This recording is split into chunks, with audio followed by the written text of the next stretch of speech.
నాలుగోసారి ముఖ్యమంత్రిగా ప్రమాణ స్వీకారం చేసిన తర్వాత నారా చంద్రబాబు నాయుడు గారు ఎన్టీఆర్ ట్రస్ట్ భవన్కి రావడం జరిగింది. బ్రహ్మాండంగా తెలంగాణ వ్యాప్తంగా ఉన్నటువంటి కార్యకర్తలందరూ కూడా వచ్చి ఆయనకి స్వాగతం పలకడం జరిగింది.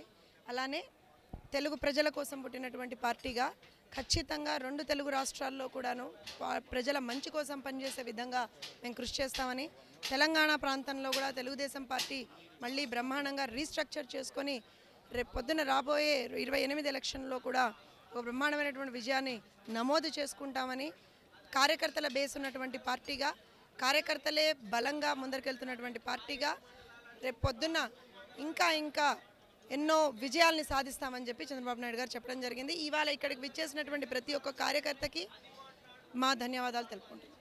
చాలా చక్కగా ఉపన్యాసం ఇచ్చారు. రేపు రాబోయే తెలంగాణలో తెలుగుదేశం పార్టీ తప్పక విజయం సాధిస్తుందని చెప్పడం జరిగింది. చాలా సంతోషం. మాది కాకినాడ. నేను కాకినాడలో తాళరావు నియోజకవర్గ ఇన్ఛార్జిగా పనిచేశాను.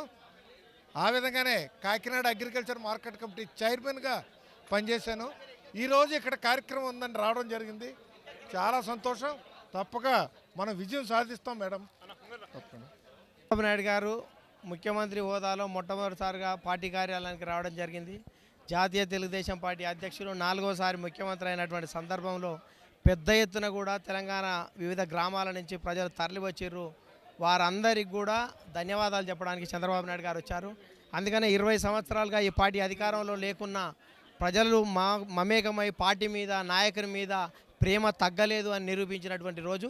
అందుకనే త్వరలోనే తెలుగుదేశం పార్టీని బలోపేతం తెలంగాణ గడ్డ మీద పునర్నిర్మాణం చేస్తామనేటువంటి సందేశం బాబు గారు ఇచ్చారు.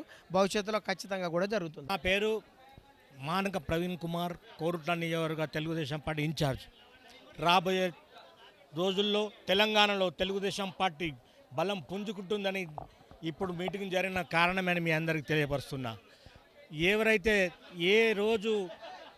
ఎవరైతే విమర్శించిందో వాళ్ళు విమర్శించిన రోజుల్లో మళ్ళీ తెలుగుదేశం రావాలని ఇదే ప్రజలు, తెలంగాణ ఏపీలో అయితే తెలుగుదేశం ప్రభుత్వం వచ్చింది. రాబోయే రోజుల్లో తెలంగాణలో బంపర్ మెజార్టీతోటి తెలుగుదేశం పార్టీ అభ్యర్థులు గెలుస్తారని మనవి చేసుకుంటూ, రాబోయే రోజుల్లో ముఖ్యంగా తెలంగాణకు హైదరాబాద్ పట్టణాన్ని ప్రపంచ చరిత్రలో 3వ ర్యాంకు తీసుకొచ్చిన ఘనత కేవలం ముఖ్యమంత్రి నారా చంద్రబాబు నాయుడు దక్కిందని మనవి చేస్తున్నా.